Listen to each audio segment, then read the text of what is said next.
The sun dipped low in the sky as I drove along the winding mountain road, my GPS stubbornly guiding me through an unfamiliar shortcut. I'd heard warnings from the locals about Black Hollow, stories whispered in hushed tones at the diner that morning. But they were nothing more than folklore, I thought, a way to scare tourists like me. The forest loomed ahead, its towering pines forming a dark, impenetrable wall. My car sputtered slightly as I neared the entrance, the temperature dropping so suddenly that I turned off the air conditioning. I didn't notice the first signs, the faint, rhythmic hum vibrating in the air, or how the leaves on the trees seemed unnaturally still despite the cooling breeze. I'd been on the road for hours, and exhaustion clouded my judgment. The rational part of me screamed to turn back.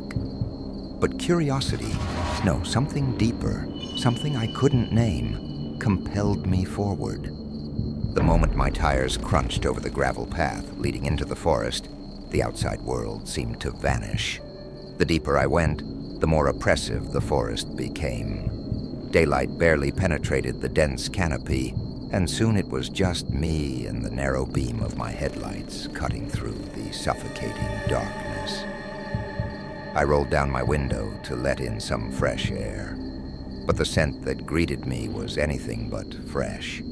It was damp, earthy, and carried a metallic tang that made my stomach churn. I turned the radio on for some distraction, but the static that erupted made me jump. I adjusted the dial, but no matter the station, it was the same. An unsettling blend of crackling white noise and faint whispers. At first I thought it was interference, but the whispers grew louder, overlapping until they became a cacophony of voices. I turned it off, my hands trembling on the wheel. And then, out of the corner of my eye, I saw it. A figure standing at the edge of the road. It was only a fleeting glimpse, but it was enough to make my heart leap into my throat. I slammed on the brakes and spun around to look, but there was nothing there, just shadows dancing in the headlights.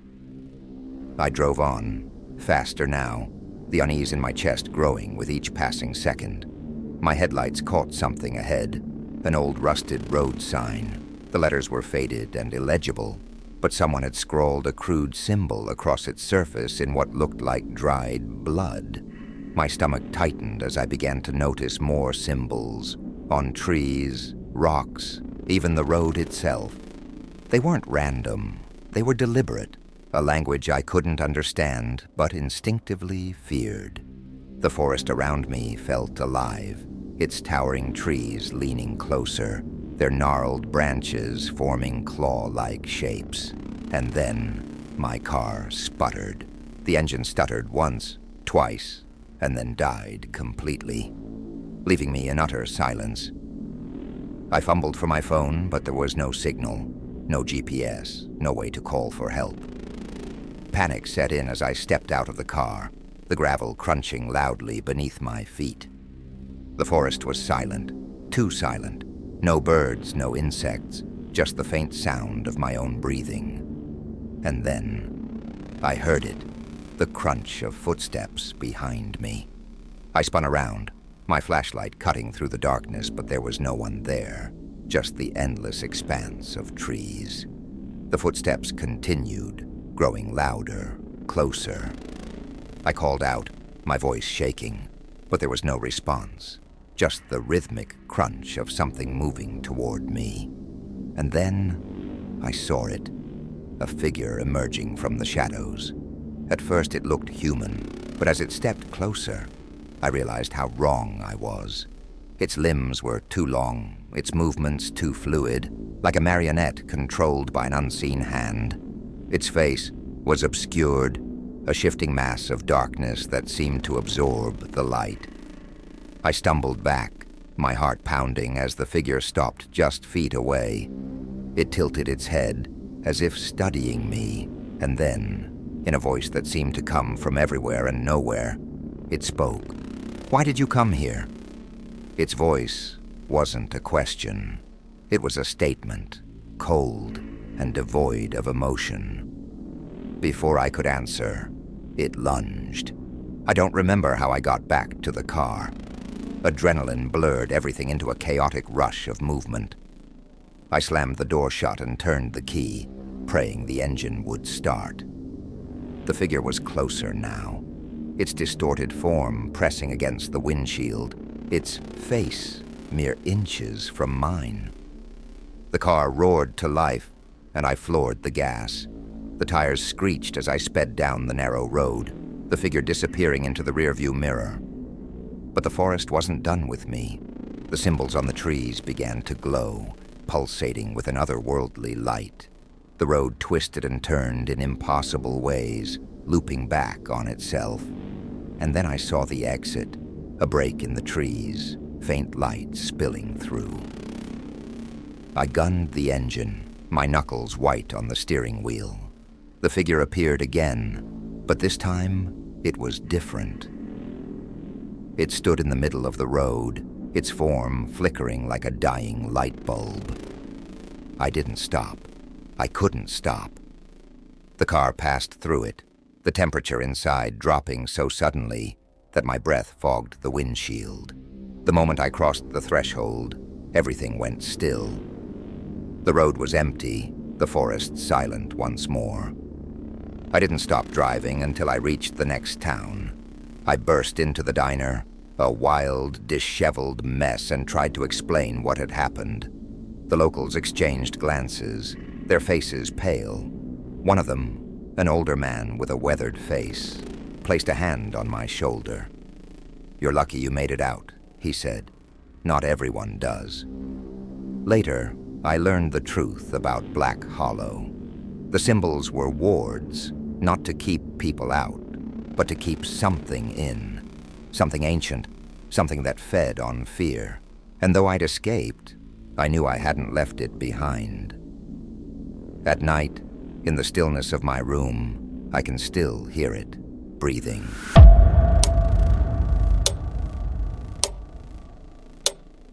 It started as a dare.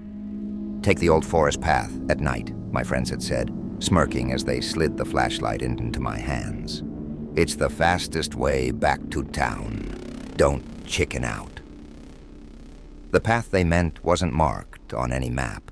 It cut through the heart of Ravenswood, a forest with a reputation darker than its towering trees. Whispers of disappearances, strange sightings, and the uncanny silence that enveloped the area were common. But none of it ever felt real, at least not until I stepped beneath the canopy. The first thing I noticed was the silence, not the peaceful kind, but the oppressive, unnatural stillness. No chirping crickets, no rustling leaves, just the faint crunch of my footsteps on the gravel path. The flashlight beam cut through the darkness, but it felt weak, swallowed by the trees that seemed to lean closer with every step. I checked my phone. No service. Of course. It didn't take long for the unease to set in. Every sound I made seemed magnified in the void. My breathing, the shuffle of my jacket, the occasional crack of a twig underfoot. It all felt too loud, like I was disturbing something that preferred silence. I walked faster, the flashlight flickering slightly as I tightened my grip. The path twisted and turned, but the forest offered no landmarks, no sense of progress. Every tree looked the same. Tall, gnarled, and ancient, their branches twisted like skeletal hands reaching for the sky, and then I heard it. A faint, rhythmic tapping, like knuckles rapping on wood. It wasn't close, but it wasn't far either. I froze, the sound echoing through the trees. The tapping stopped as abruptly as it started, replaced by the deafening silence once again. "Hello?" My voice felt small, swallowed by the void. No answer. I forced myself to keep walking, every nerve in my body on edge.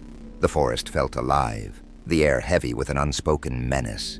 Shadows danced at the edges of the flashlight beam, and I couldn't shake the feeling that I was being watched. Minutes turned into what felt like hours. The path grew narrower, the trees closer, their branches forming an almost impenetrable canopy overhead. The moonlight barely reached me, and the flashlight's flickering grew worse. Then, the path disappeared. One moment, it was there, and the next, it wasn't. Just a wall of trees where the gravel should have continued. I turned around, but the way back was gone, too. Panic set in as I realized I was surrounded by nothing but endless forest. I tried to calm myself, rationalize the situation. Maybe I'd veered off the trail without realizing it. Maybe I was just tired, and my mind was playing tricks on me. But then I saw them, symbols carved into the bark of the trees around me. They were crude, almost childlike, but undeniably deliberate. Circles within circles, jagged lines intersecting at odd angles. My flashlight caught fresh sap, oozing from the grooves, as if they'd been made moments ago. The tapping started again, louder this time, closer. I spun around, the flashlight beam shaking as I scanned the darkness. Nothing, just trees and shadows, and then a voice, a whisper so faint it was almost inaudible. Not supposed to be here. I turned, my heart pounding. The whisper came again, from a different direction. Leave, while you can. Who's there? My voice cracked, fear tightening my throat. No answer, just the sound of footsteps now, circling me, slow, deliberate, crunching the leaves with an almost mocking rhythm. My flashlight caught movement, a figure darting between the trees, too fast to make out any details. "Show yourself!" I shouted, more out of desperation than courage. The footsteps stopped. The forest was silent again, and then it emerged. At first, it looked like a person, a tall, thin figure stepping into the weak beam of my flashlight. But as it drew closer, the illusion shattered. Its limbs were too long, its joints bending the wrong way. Its face, or what should have been its face, was a featureless void, a smooth black surface that seemed to absorb the light. It tilted its head, as if studying me, and then it moved, not walked, moved. One moment it was standing still, and the next it was inches away, its elongated fingers reaching for me. I stumbled back, the flashlight slipping from my grasp and clattering to the ground. Darkness swallowed me, and in that moment, I felt it. The air around me grew colder, heavier, as if the forest itself was closing in. My chest tightened, my breath coming in shallow gasps as the thing loomed over me. "You shouldn't be here." Its voice was like shattered glass, scraping against my mind. I scrambled to my feet, grabbing the flashlight and bolting in the direction I thought I'd come from. The forest seemed to shift around me, the trees forming walls that funneled me deeper into its heart.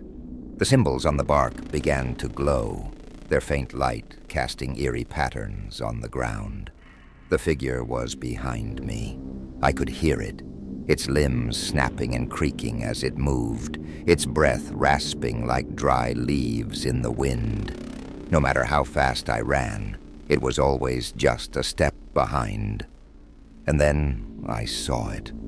A clearing up ahead, bathed in a pale, unnatural light.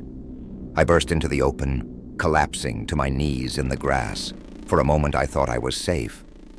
But the clearing wasn't empty. In the center stood a circle of stones, each one carved with the same symbols I'd seen on the trees, and inside the circle was something, a mass of writhing shadows, pulsating like a living, breathing entity. The figure stopped at the edge of the clearing, its faceless head turning toward the mass. "You brought it here," it hissed, its voice filled with something that sounded almost like fear. The shadows writhed faster, their forms coalescing into something that defied comprehension. Eyes, hundreds of them, opened within the darkness, all of them fixed on me.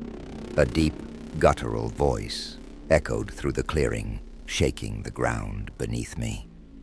"You were warned." The figure stepped back, retreating into the forest as the mass of shadows began to expand. Tendrils of darkness reached for me, cold and unyielding, wrapping around my limbs and pulling me toward the circle. I screamed, struggling against their grip, but it was like fighting the tide. "You don't belong here," the voice boomed, and for a moment I felt an overwhelming sense of guilt, as if I'd trespassed somewhere sacred, somewhere forbidden. When I woke, the forest was gone. I was lying on the side of the road, my clothes torn and covered in dirt. The symbols were burned into my memory, their jagged lines etched behind my eyelids every time I closed them. I never told anyone what happened that night. Not the full story, anyway. But sometimes, late at night, I hear the tapping, the whispers, and I know the forest isn't done with me. Not yet.